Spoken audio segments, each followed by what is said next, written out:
Go, go, go, go, go, hustle. Ah, you missed it. Just the officers were trying to do spike strips.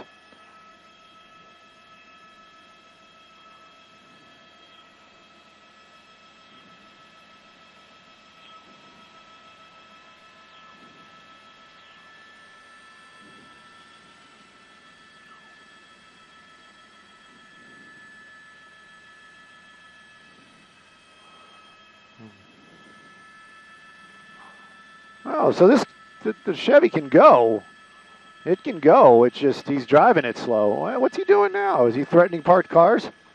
I know, but he's like swerving. It's like he's threatening parked vehicles.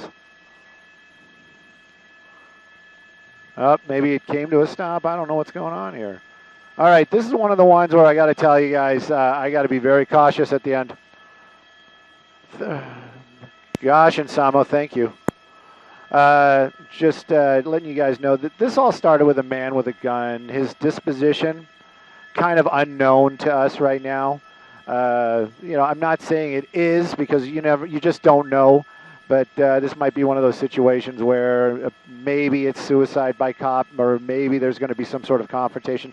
So being very cautious on the Zoom, being very cautious when this thing comes to an end. We don't want to put anything, let's just say, less than televisable. Is that even a word? What's this going on? This guy's mad. He's like, oh, is that what they're saying? Hey, what's up? Hey, what's up? All right. What? I'm surprised the officers are letting those the family members get that close to the vehicle. Yeah, but still, it's like the fact that they're that close. You'd think that somebody would go over there and be like, hey, hey, hey, hey, hey.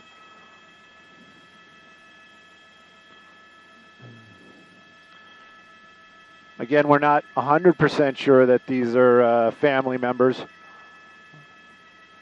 But obviously, he came to this location. He did stop. He's got his window down. He is communicating with them. But apparently this all started with a man with a gun call inside of a vehicle. It was a pursuit for a while. The vehicle stopped, and then there was a standoff, as it would be, and then it started up again. Yeah, what's up, Juan?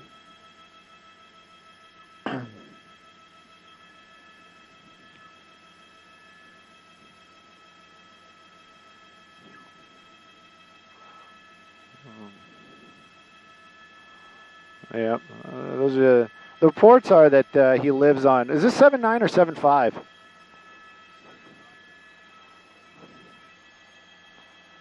All right, let me. Yeah.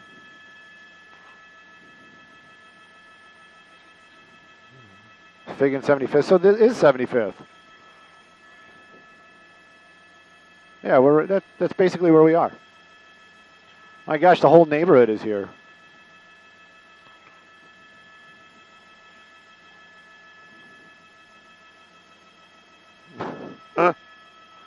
I'm listening to Juan. Yeah. Oh my goodness.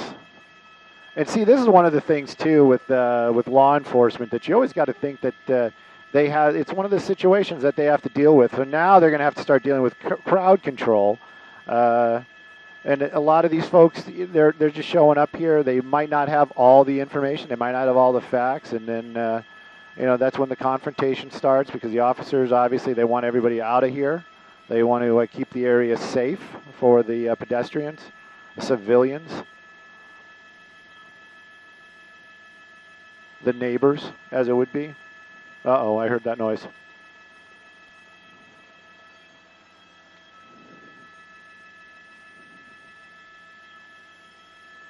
Well, this dude that has kind of come to a breakout here once again. This is not the first time it stopped, though. This is going to be the second time it stopped. The original call, though, was a man with a gun inside that red SUV that you see right there. When the officers approached it, it was a short pursuit, then it was a standoff, then the pursuit started up once again. They did and apparently at one point they actually were using spike strips, and that's the reason why he has one flat tire on the front, on that front passenger side. Sorry, there's so many people talking at me right now.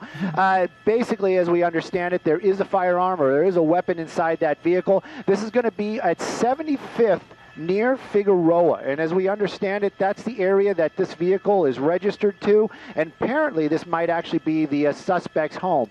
Just before you came to us live, this vehicle came to a stop here. There was only one or two folks out on the street, and they were trying to talk to the driver. They're trying to get him to basically give up the weapon, go into custody, but apparently that wasn't actually happening. Right now, though, a bunch of people out there, they're kind of being a little bit unruly and mocking the officers. Now, this is one of those situations where you just got to think the law enforcement is, what are they supposed to do? They need to take this guy into custody. You've got an entire neighborhood out here basically surrounding that suspect. They have weapons drawn. They don't want to injure anybody on the street. And of course, if they started using any kind of force to move these folks, that would start as this entire confrontational type of situation, and it could escalate into something else. Right now, though, technically, still a standoff. And Stu, when we look at this is so dangerous, as you mentioned. They don't want to injure any of these people who are on the street, but they don't know what the intentions of the rest of these people are either. That's right. And, the intentions, that's the one thing. But a lot of these folks, they might not even have the whole story. Some of these people, they might know this person personally. Maybe they don't. But this is an armed suspect. It is pretty much confirmed that he has a weapon inside the vehicle. The weapon actually was on his lap at one point, that's what we were hearing. And then, that's the reason why they wanted to pull this person over. We've been very concerned about his mental state. We don't know if this is a situation. Why does he have the gun? Why does he have it in his lap? Why is this all happening? And then, of course, with the officers and the taunting of the officers, it was kind of an unusual situation that's really turned into a really unusual situation. Almost a street party type of attitude down there, mocking the officers. It would almost be kind of, dare I say, even funny to watch if it wasn't so serious. Right now, though, the neighborhood kind of coming out onto the street. This is going to be on 75th near Figueroa. That red vehicle you see right there was being pursued by LAPD. The man in the driver's seat, the only person in the vehicle, as they understand it, with a gun. Right now, though, the LAPD, they're still here. They've got the standoff going on. A lot of these officers still have weapons out. But the driver of that vehicle refusing to get out. One flat tire from spike strips earlier on when it was in pursuit, when it was on Vermont. Vermont seemed to be the street of choice for this suspect. Right now, though, I'm sure the officers, they just want these folks out of the way. They just want them to get out of harm's way so that they can do their job, take this guy into custody. But right now, though, you can see the situation very tense. And what does LAPD do? How do they handle a situation like this? Very difficult indeed. Indeed, it is a difficult situation, Stu. And a question here, we were talking about this man with a gun in his lap. Why did they pull him over or want to pull him over in the first place? Was because they spotted this gun, or was it something different altogether? Well, all those details, I always get, we hear this, we hear that, but the way it was explained to me was the vehicle was stopped someplace. The driver had the weapon. Somebody called LAPD. When the officers arrived, this person fled the scene. That was the first part of this pursuit. It went on for a short time, and then the vehicle pulled over. Officers, it was a standoff type of situation. They were actually talking about getting beanbags to break the windows in that vehicle. And then, for some reason, unknown to us, the driver basically took off again. It started up again. But this time, LAPD, they were in the area. They had that vehicle. Basically, they had officers in the area so they could use spike strips. They had the spike strips available. They got him out there in front of the vehicle, and you can see the passenger side, that tire completely shredded. But he kept driving on it for a little while, up and down Vermont, making U-turns, but then made his way over here to 75th near Figueroa. and now you can see this standoff. And look at the number of people out here, Wow. just kind of showing up on the sidewalk in the area. So this is a very difficult situation for LAPD. And even if the guy would just voluntarily get out of that vehicle, now all of a sudden you have an issue of crowd control. We don't know how the neighborhood's going to react to this, and we don't know. And of course, LAPD, they are very sensitive to these situations, and they don't want to make it worse than it is, but they have to do their job. And Stu, we've seen a number of people approach the driver, and it looks like they're actually talking with him. You said that he might be from this neighborhood. It's likely that some of them might know him and might be trying to convince himself to give up. Well, there he goes. He's taking off convincing is again. Pretty much over. Yeah, the vehicle just kind of moving off on its own, and that kind of shows people you jumping too, out of the basically way, making these crazy turns. Look at that, and they're trying to block the officers. It looks like he kind of got stuck. He was trying to get his way through this alleyway, and basically got himself stuck. Yeah, there he goes, pushing his way through there, making his own lane, as it would be. But you can see how the neighborhood basically blocking the vehicles, and that's not what the LAPD wants to see. That's not what officers want to see. The car now starting to move again on its own. But to answer that earlier question, right now, the LAPD, they just want to bring this guy into custody. They want to make this thing come to an end. You asked how do they know that this is where he lives. Apparently, that vehicle registered to a home here on 75th Street.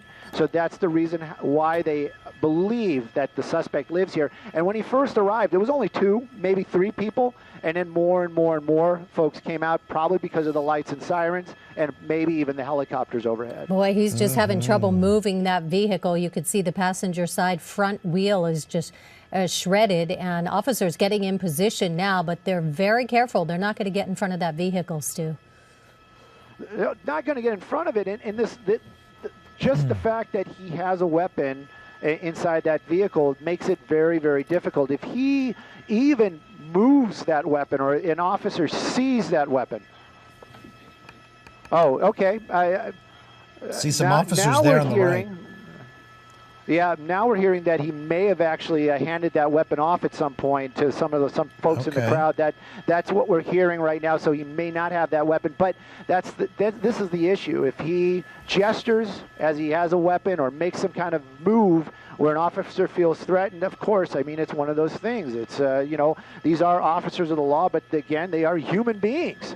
And they need to protect themselves, and so that's how these situations escalate so quickly. Right now, though, you can see some sort of dispute. I don't know if these officers are telling him to keep driving or to move away, because these officers in the line of fire right now. So a very difficult situation for LAPD. Again, it keeps adding it. How many times have I said that? This just becomes more and more of a problem for the law enforcement. It's like, how do they're handling all these different types of situations, just trying to get this one person into custody. Indeed, in the field that they are working in right now, Stu, incredibly narrow. Now that they're in this alleyway right off of Figueroa, you can see right there the community, people who live in the area there still gathering there at the site of all this, and police, as you see there, keeping them at a distance, because earlier we saw them kind of interfering with the police investigation and the apprehension of this driver wanted for apparently having a gun in his vehicle. And right now it looks like this truck is stuck or not moving. And to the right, you see some officers, as you were saying, Stu, motioning him to continue moving forward. Looks like the door's open, and he might be getting out. Yeah, it looks like hands out of the vehicle. Yep. So they've got him in a good position where they don't have any other people from the neighborhood caught in the crossfire if anything happens here. But again, this looks like this could be the end of this police pursuit. A driver in the red SUV will show you the crowd that is gathered here in South Los Angeles. This is just off 75th near Figueroa. The suspect is a man with a gun, although Stu says he might have handed that gun off to someone just a little while ago. But we're watching now, as you are, as it appears the suspect is giving up and complying with the officer's commands. That's right, and this is definitely what all these officers wanted to see. This is how they wanted to bring this to an end. Basically just getting out here, still some gesturing, still some some resistance going on right there. You can see that. But these officers over here, this is a different situation. Now, you have to always remember law enforcement, a lot of this is tactical. And this is not a good tactical situation for officers. They have a large crowd behind them. They have a large crowd, they have a possibly armed suspect in front of them. They're in this tight area, this alleyway right here. I'm sure these officers are on high alert. Their senses are like totally being like 110% right now as they're going to take this guy into custody. And we're going to keep an eye on him. But you don't know how that crowd is going to react when those cuffs go on and they bring him over to the vehicle. Hopefully everything is just going to be calm. But right now you can see that the officer's taking him into custody. And if he does resist, which it looks like he is, it just adds to this entire situation. Everybody starts getting stressed and worried, and then the crowd might see something that they might not find to be, let's just say, peaceful. And so this is what they're dealing with right now. Yeah, resisting just a little bit, Stu, but it does look like the suspect in this pursuit and the standoff that followed there is now in custody. And we, of course, are going to have more coming up for you on KCAL 9 News at 4 o'clock. For now, I'm Juan Fernandez along with